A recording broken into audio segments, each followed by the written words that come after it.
السلام علیکم ورحمۃ اللہ وبرکاتہ۔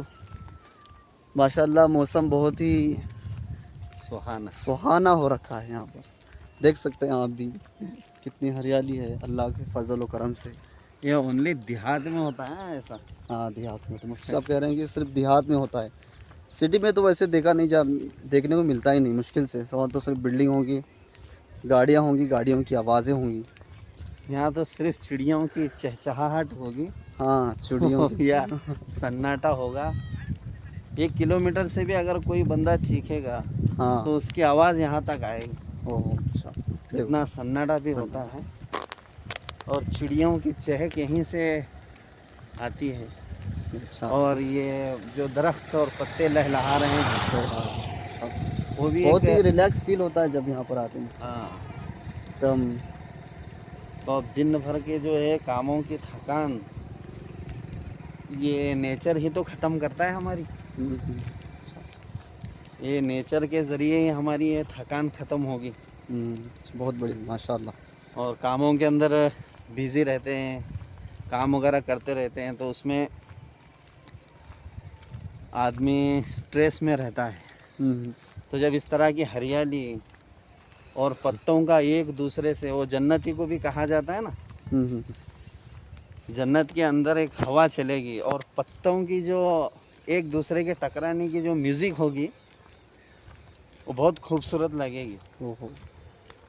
تو یہاں بھی تھوڑا بہت اللہ تبارک تعالیٰ نے دنیا میں جو چیزیں پیدا کی ہیں اس کے اندر بھی اس کی تھوڑی سی مہک نظر آتی ہے کہ جب ہوا سے درخت کی ٹکراؤ ہوتے ہیں، پتے جب لگتے ہیں ایک دوسرے کے، جنت کی تو فیلنگ نہیں آتی لیکن جنت جیسی تھوڑی بہت مختصر سے فیلنگ آتی ہے کہ سب سناٹا ہوتا ہے۔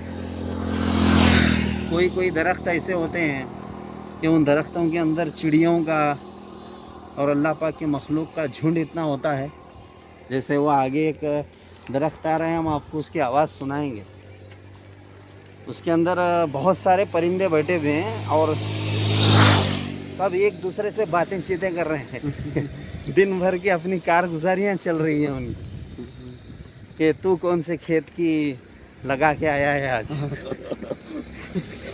کل کون سے کھیت میں لگانا ہے جا کے، ہاں کل کی پلاننگ کر رہے ہیں، کل کی پلاننگ کر رہے ہیں۔ وہ حدیث شریف میں ہے نا، اللہ کے نبی صلی اللہ علیہ وسلم نے فرمایا کہ اگر بندہ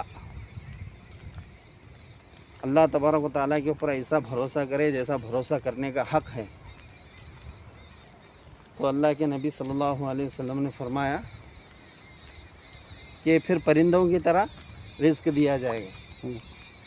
پرندوں کی طرح رزق دیا جانے کا مطلب یہ ہے کہ صبح خالی پیٹ نکلتے ہیں، شام میں بھر پیٹ آتے ہیں۔ یہ اسی کی میٹنگ ہو رہی ہے ان کی، آواز آ رہی ہے، دیکھو آواز آ رہی ہے آپ کو، وہ بیٹھ کے ایک بھائی لوگ دوسرے سب سن سکتے ہیں کہ کتنی بہترین آواز ہے۔ ہم بعض مرتبہ ریلیکس ہونے کے لیے دوسرے تیسرے آوازیں سنتے ہیں، میوزک یا کچھ اور مواد دیکھتے ہیں ہم، حالانکہ قدرت نے ہمارے لیے سب کچھ انتظام کر کے ہی بھیجا ہے۔ دیکھیے آواز سنیے، قریب نہیں ہیں ہم لیکن پھر بھی یہاں تک اس کی آواز سنائی دے رہی ہے، اور وہ آپس میں اللہ پاک کا ذکر کر رہے ہیں اور اپنی سبحان کارگزاریاں اللہ۔ سنا رہے ہیں۔ ابھی برابر ٹائم ہو چکا ہے، تو ایسا آپ بھی، اللہ نے اگر آپ کو کام وغیرہ سے فرصت دی تو تھوڑا سا وقت نکال کے اپنے ننیال، ددھیال یا جو بھی آپ کے دیہات میں گاؤں وغیرہ ہوتے ہیں، اور یہ جو موسم چل رہا ہے جیسے برسات کا موسم چل رہا ہے، اچھا یہ خوبصورت لگے گا آپ کو، یعنی گرد و غبار نہیں رہے گا درختوں پر، دھوپ کی اس میں اور بھی ایسا ماحول ہلکی ہو سکتا سی ہے۔ برسات کی جو رمجھم جھڑی ہوتی ہے اس کے ذریعے اوپر کا گرد و غبار صاف ہو گیا ہوتا ہے، اور اس طرح کا آپ کو خوبصورت نظام مل جائے گا۔ یہ ترتیب سے لگے ہوئے درخت ہوں یا بے ترتیب لگے ہوئے، لیکن اللہ کے نظام سے لگے ہوئے درخت تو اس کا حسن ہی الگ رہتا ہے۔ یہاں سے جو ہے، جو بچپن میں ہم محسوس کیا کرتے تھے کہیں وہ